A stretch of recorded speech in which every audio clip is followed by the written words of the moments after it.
Aspire to a clean career, leaving no shame for descendants. Hello everyone. Welcome to Encountering Chinese Case Stories, Cases Judged by Bao Gong. Today, I'm going to bring you a story called Tailor's Official Appointment. In Shandong, there was a scholar named Peng Yingfeng. Peng Yingfeng, following the regulations, traveled to the capital with his wife Xu, to await an official appointment from the Ministry of Personnel. They arrived at Xihua Gate and stayed at an inn run by a woman named Wang.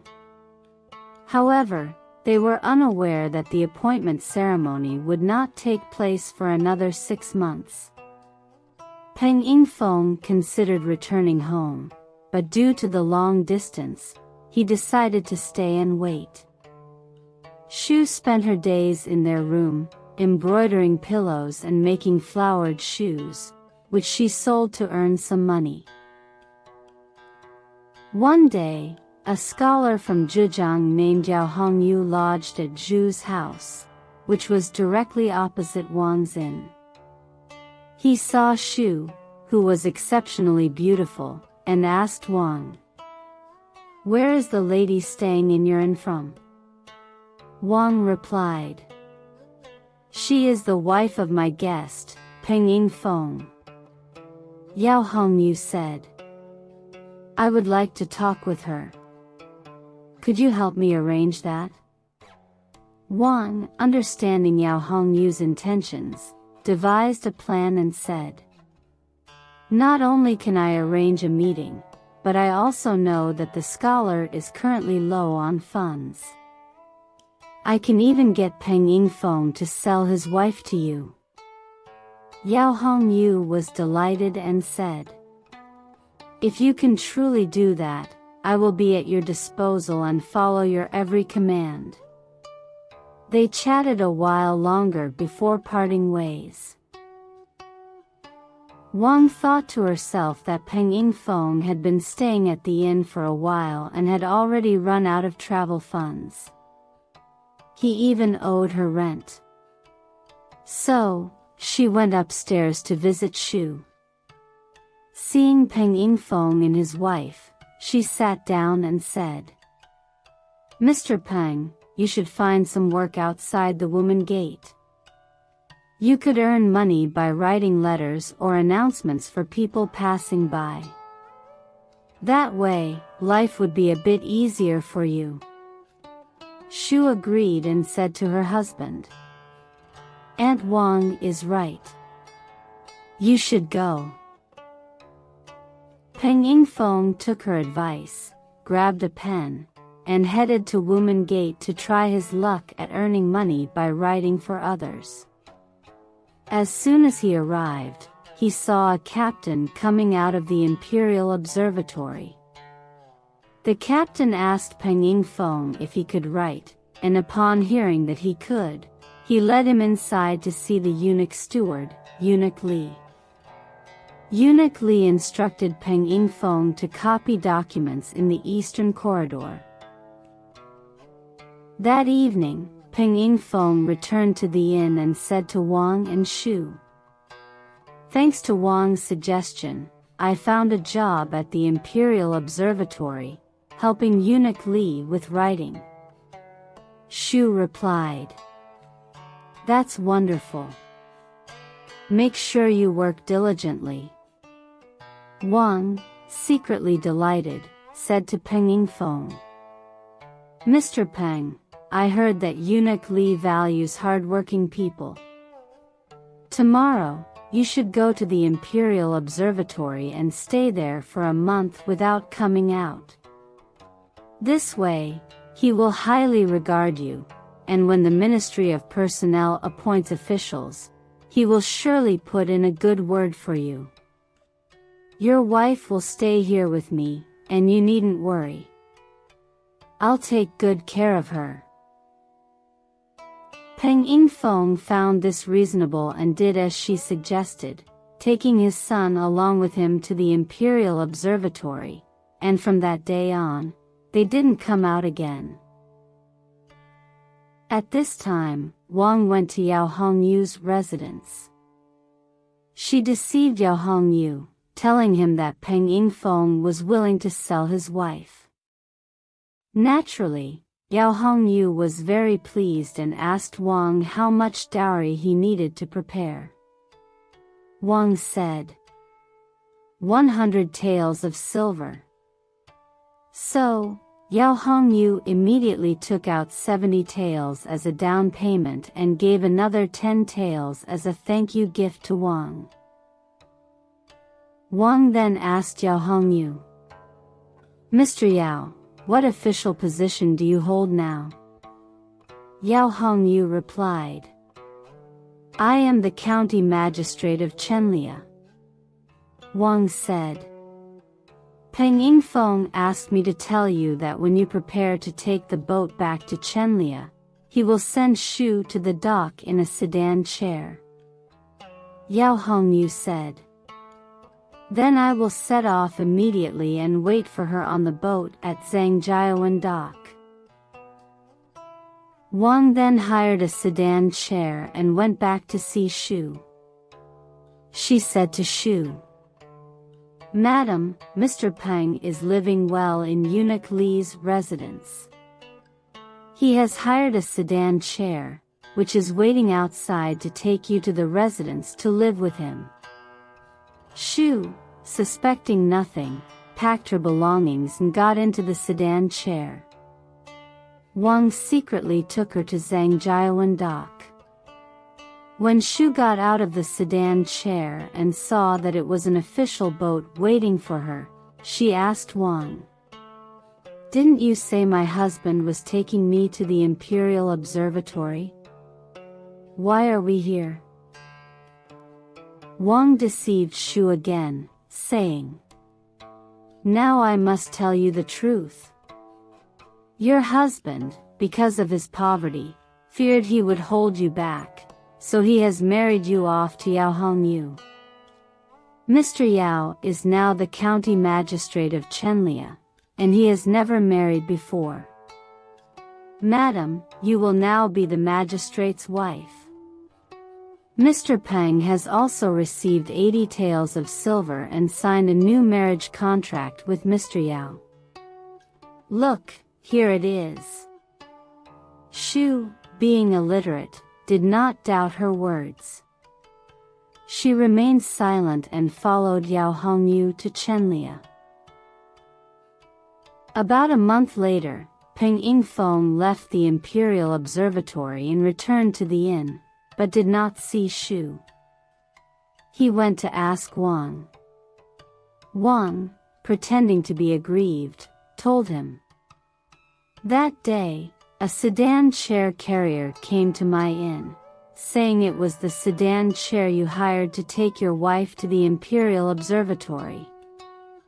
But now you come here saying you want to take your wife. I think you're just making excuses to try to cheat me out of my money. Upon hearing this, Peng Yingfeng was filled with anger and decided to seek help from the Wucheng military command. Since he still had no money, arguing with Wang would not yield any results. He could only leave Wang's inn in tears, carefully avoiding further mention of the matter. Another 6 months passed, and Peng Yingfeng had exhausted his funds, so he had to apprentice at a tailor shop. One day, Mr. Deng from the Ministry of Personnel wanted to hire a tailor to make clothes and happened to encounter Peng Yingfeng. He took him to the government office to make clothes. After half a day, a young servant named Jin Sai brought out 2 steamed buns as a snack for the tailor. Peng Yingfeng saw his son sleeping and decided to save the buns for him to eat when he woke up. Jin Sai noticed this and asked, Sir, why aren't you eating the buns? Peng Yingfeng then recounted his story to Jin Sai, ending with tears in his eyes as he said, "The reason I didn't eat the buns you brought me is that I wanted to save them for my son." Jin Sai, moved by his story, told Mr. Deng about it. Since Deng was also from Shandong, Deng's wife, Madame Deng felt even more sympathetic upon hearing the story. She asked Jin Sai to call the tailor to the screen and inquired further about the situation. Peng Yingfeng tearfully recounted how his wife had been abducted. Madame Deng said, "Since you are a scholar, you should not work as a tailor anymore. Stay here at the government office, and when my husband returns, I will tell him your story and ask him to recommend you for a suitable position." Not long after, Deng returned to the office.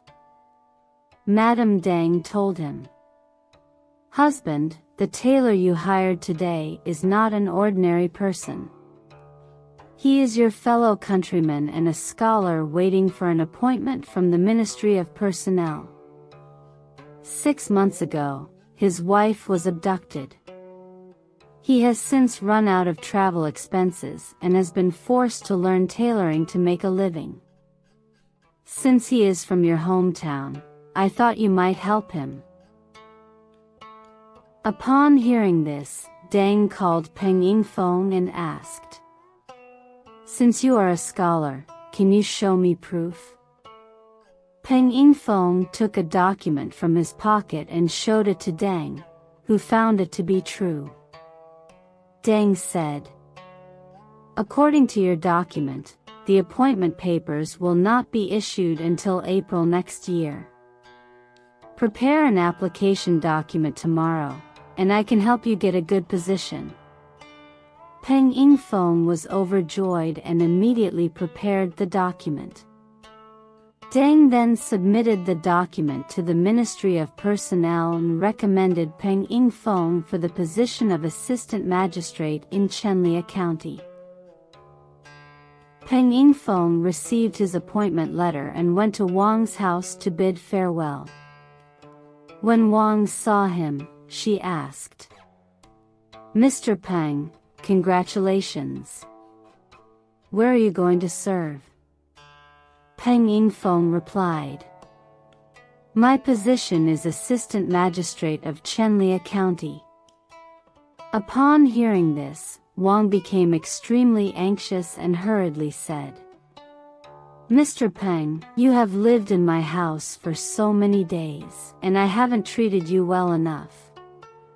Here, I have a blue cloth robe to give you, and also a headpiece made of 5-colored silk, which you can wear as well. When are you leaving?" Peng Yingfeng said, "I am leaving tomorrow." With that, he bid farewell and left. As soon as Peng Yingfeng left, Wang called her younger brother, Wang Mingyi, and said, "The other day, Peng Yingfeng was promoted to an official position, and Deng entrusted him to send 500 taels of gold back home. Hurry and kill him to steal the silver. You take 2/3, and I'll take 1/3. Wang Mingyi agreed. He rushed to Linqing County overnight and, upon seeing Peng Yingfeng, shouted, "Stop right there." He then drew his knife and slashed at Peng Yingfeng. However, the knife slid off harmlessly. Wang Mingyi, surprised, asked, "What's going on?" He then asked Peng Yingfeng, "Who did you offend in the capital?" Peng Yingfeng, with tears in his eyes, recounted his experiences to Wang Mingyi. Wang Mingyi then revealed Wang's plot to kill him. In the end, Wang Mingyi only cut off Peng Yingfeng's top knot, and Peng Yingfeng gave him the robe that Wang had gifted him as false evidence of his death.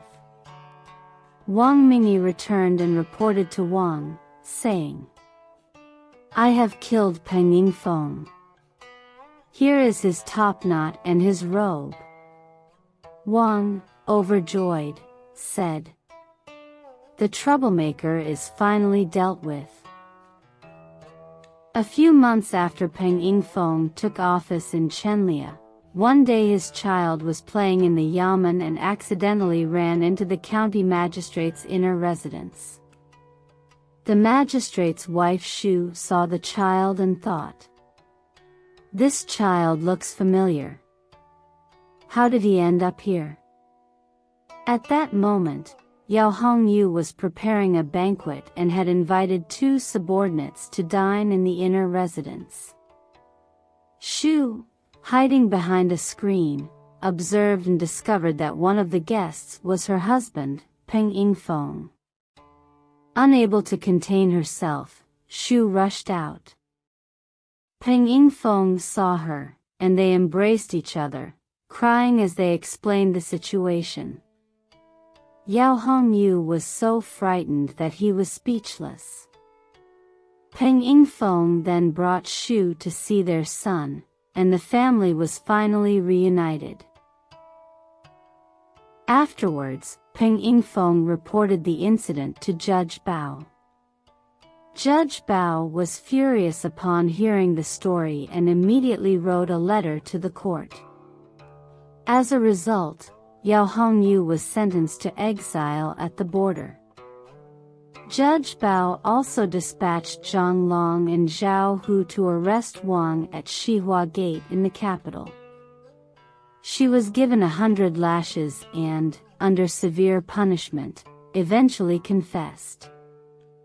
Wang was then taken to the execution ground and sentenced to death. Justice was served, and Judge Bao finally breathed a sigh of relief, feeling greatly satisfied. Alright. Today's case story, Tailor's official appointment, concludes here. If you enjoyed it, please like and subscribe. Please also encourage everyone to comment and share with others.